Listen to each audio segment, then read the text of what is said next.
அவள் அவன் வாழ்க்கையின் காதல். அவன் அவளை அடக்கம் செய்தான். ஒரு முறை அல்ல, 2 முறை அல்ல, 3 முறை. உலகம் தாஜ்மஹாலை ஒரு அழகு நினைவு சின்னமாக நினைவில் கொள்கிறது. ஆனால் அதன் சுவர்களுக்கு பின்னால் ஒரு காதல் கதை மிகவும் வேதனையாக இருக்கிறது.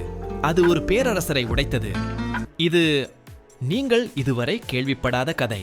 முகலாயப் பேரரசின் பொற்காலத்தில் பிரம்மாண்டமான அரண்மனைகள் மற்றும் எதிரொலிக்கும் கவிதைகளின் நிழலின் கீழ் ஷாஜகான் என்று உலகம் அறிந்த ஒரு மனிதர் வாழ்ந்தார். உலகப் பேரரசர். அவரிடம் எல்லாம் இருந்தது: செல்வம், அதிகாரம், படைகளின் விசுவாசமும் நாடுகளின் பிரமிப்பும். ஆனாலும் நீங்கள் நகைகள் மற்றும் பட்டுத் துணிகளை தாண்டி பார்க்கும்போது அவர் வெறுமனே நம்பிக்கையற்ற காதலில் விழுந்த ஒரு மனிதர். அவள் பெயர் மும்தாஜ் மஹால். அரண்மனையிலிருந்து தேர்ந்தெடுக்கப்பட்டவர். அவள் அவனுடைய ராணி மட்டுமல்ல, அவள் அவன் இதயத்தின் தாளம், அவனது புயல்களுக்கு அமைதி, உலகையே முழுமையடையச் செய்த ஒரே முகம். ஷாஜகான் ஒரு கொடூரமான மனிதர் அல்ல. அதிகாரத்தில் பிறந்தாலும் அவர் தன் வாழ்க்கையை அழகாக நடத்தினார். அவர் சற்று குட்டையான உயரம், அகன்ற உடலமைப்பு மற்றும் மென்மையான கண்கள் கொண்டவர். அவரது தந்தை ஜஹாங்கீர் அல்லது அவரது வலிமை மிக்க தாத்தா அக்பரை போலல்லாமல் ஷாஜகான் கண்ணியமானவர், மென்மையானவர். எப்போதும் தனது வார்த்தைகளில் கவனமாக இருந்தார். அவர் நிதானத்துடன் வாழ்ந்தார். அரிதாகவே குடித்தார். 30 வயதிற்குள் மதுவை முற்றிலுமாக கைவிட்டு சம்பல் ஆற்றில் ஊற்றினார். இது கட்டுப்பாட்டின் அடையாளச் செய்கை என்று கூறினார். ஆனால் அவரால் ஒருபோதும் கட்டுப்படுத்த முடியாத ஒன்றிருந்தது. அது மும்தாஜ் மீதான அவரது அன்பு. 1901ஆம் ஆண்டு ஷாஜஹான் ஒரு போரில் ஈடுபட்டிருந்த போது மும்தாஜ் மஹால் அவர்களின் 14வது குழந்தையை இந்த உலகில் கொண்டுவர பிரசவ வலியை அனுபவித்தார். பிரசவம் கடினமாக இருந்தது, வேதனையானது, நீண்டது. இறுதியில் அவள் உயிர் பிழைக்கவில்லை. இந்த செய்தியை கேட்டதும் ஷாஜகான் மயங்கி விழுந்ததாக கூறுகிறார்கள். அவர் பல நாட்கள் தன்னைத்தானே பூட்டிக் கொண்டார். சாப்பிட மறுத்தார், பேச மறுத்தார். அவர் வெளியே வந்தபோது அவரது தாடி நரைத்திருந்தது. அவரது இதயமா? அது உடைந்தே விட்டது. ஆனால் இங்குதான் அவர்களின் கதை மற்ற கதைகளைப் போலல்லாமல் மாறுகிறது. இது சிலருக்கு தெரியும். ஆனால் மும்தாஜ் மஹால் ஒரு முறை அல்ல, 2 முறை அல்ல, 3 முறை அடக்கம் செய்யப்பட்டார். ஏனென்றால் ஷாஜஹான் மும்தாஜின் அமைதியில், அழகில், அன்பில் என்று அவளுக்கே உரித்தான சொந்தமான இடத்தில் இருக்கும் வரை ஓய்வெடுக்க முடியாது என்று எண்ணினார். முதலில் அவள் இறந்த புர்ஹான்பூரில் உள்ள ஒரு தோட்டத்தில் தற்காலிகமாக அடக்கம் செய்யப்பட்டாள்.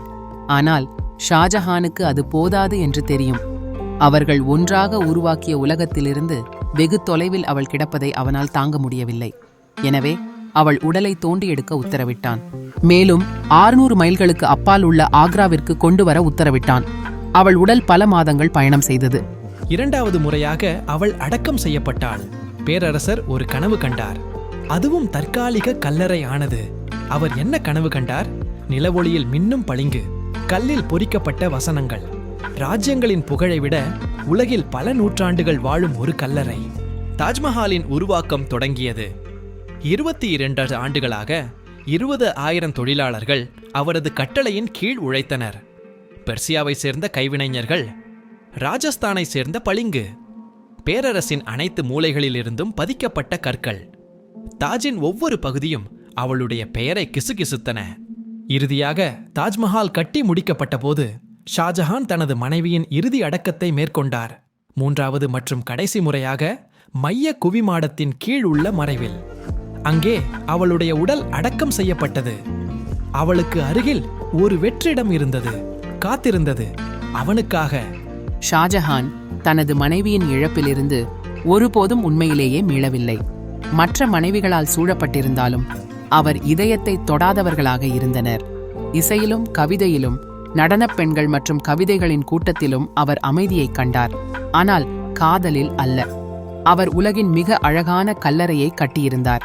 ஆனால் அவ்வாறு செய்ததன் மூலம் அவர் தனது மிக அழகான பகுதியை அதனுடன் புதைத்துவிட்டார்.